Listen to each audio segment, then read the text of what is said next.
Amigues i amics, fa pocs dies que hem reprès el curs polític i l'hem començat intensament. Molts són els reptes a nivell global, europeu, estatal, nacional i local que tenim per endavant. Un d'ells, la lluita contra el canvi climàtic.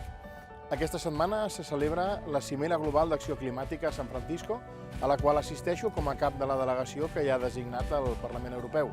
Representants de tot el món ens reunirem per tractar els assoliments dels estats, regions, ciutats, empreses, inversors i ciutadans en la lluita contra el canvi climàtic.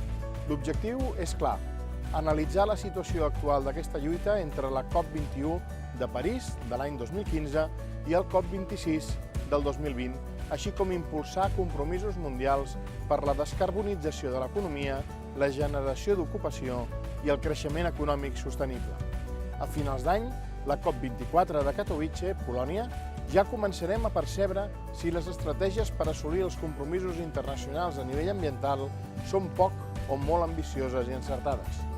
Com a representació de l'Eurocambra, ens trobarem amb l'enviat especial de l'ONU per l'acció del clima, empresari i exalcalde de Nova York, Michael Bloomberg, així com amb representants de l'ONU que copresideixen aquesta cimera, un grup de parlamentaris de l'Aliança pel Clima dels Estats Units, representants de la indústria i amb el governador de Califòrnia, Jerry Brown.